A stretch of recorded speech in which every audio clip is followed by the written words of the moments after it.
Shalom, saudara-saudara yang dikasihi Tuhan Yesus Kristus, selamat pagi. Selamat berjumpa lagi pada renungan harian pagi ini. Damai sejahtera Allah Bapa dan sukacita Roh Kudus menyertai kita semua.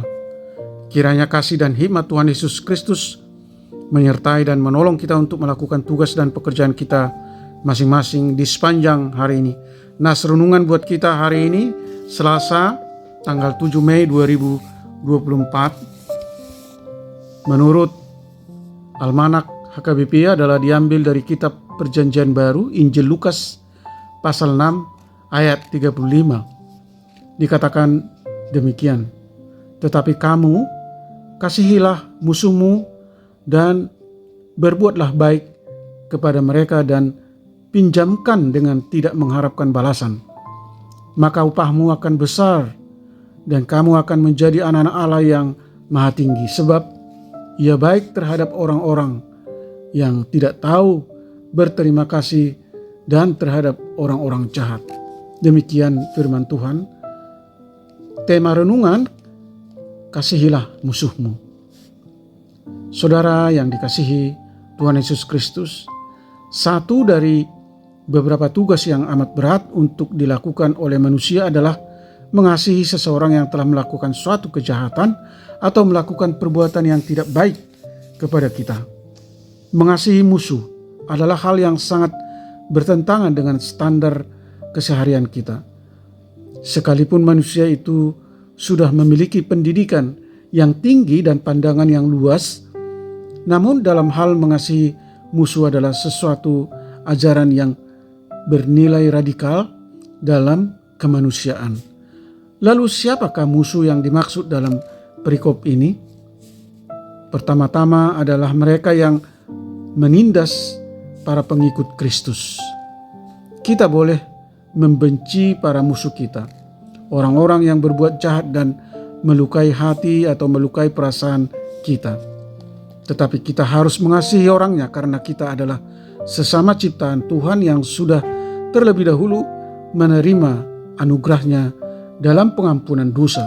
Artinya, orang Kristen harus mempraktekkan kasih itu bukan hanya untuk mendatangkan kebaikan atas dirinya sendiri, namun harus bisa menembus atau melampaui standar berpikir manusia dengan cara menginginkan dan mengusahakan apa yang baik untuk setiap orang termasuk musuh kita.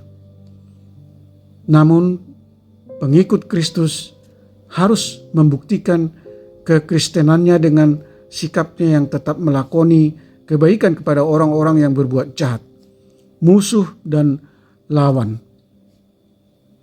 Sebab Allah begitu baik bukan hanya kepada orang-orang yang baik saja, tetapi Dia baik terhadap orang-orang yang tidak tahu berterima kasih dan juga terhadap orang-orang jahat. Saudara yang dikasihi Tuhan Yesus Kristus, latihlah dirimu agar bisa mengasihi musuh, mengampuni, membuang dendam, dan berdoalah untuk musuhmu, sebab kita adalah sesama cipta Tuhan yang diciptakan untuk saling mengasihi dan saling mengampuni. Amin. Mari kita berdoa. Tuhan Allah Bapa di surga, terima kasih atas pengajaran firman-Mu hari ini, mengingatkan kami bahwa setiap umat Kristus dituntut untuk menyatakan kasih kepada sesama dan mengampuni, termasuk mendoakan mereka yang melakukan kejahatan kepada kami atau kepada musuh kami. Secara manusiawi, tentu kami tidak mudah melakukan hal baik seperti mendoakan, memberkati, dan memberikan pinjaman kepada orang yang telah berbuat jahat sebelumnya kepada kami. Tolong kami Tuhan untuk menyadari keinginan Tuhan agar kami bersikap baik terhadap mereka seperti yang kami inginkan agar orang lain bersikap baik terhadap kami. Beri kami kesadaran bahwa orang jahat juga membalas kebaikan dengan kebaikan, dan orang jahat juga melakukan kebaikan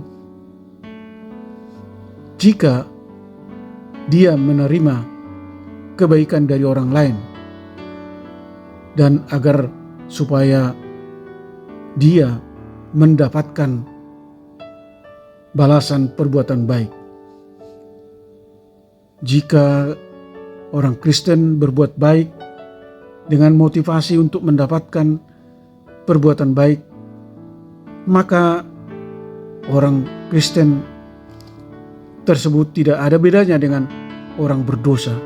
Oleh karenanya, ajar dan tolong kami Tuhan untuk selalu mampu berbuat baik kepada siapa saja, termasuk kepada musuh atau kepada orang yang berdosa.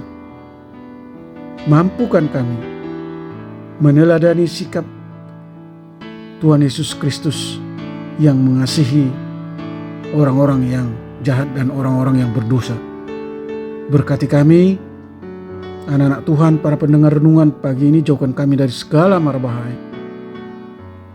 Tuhan kiranya menyembuhkan mereka yang sakit, menopang dan menolong mereka yang lemah dan letih lesu, dan mereka yang mengalami berbagai masalah dan penderitaan. Tuhan menghibur mereka yang berduka dengan kasih setiamu yang melimpah. Terima kasih Tuhan, kami telah berdoa dan mengucap syukur dalam nama Tuhan Yesus Kristus. Amin. Shalom, selamat beraktivitas, tetap sehat, tetap sukacita. Tuhan Yesus memberkati.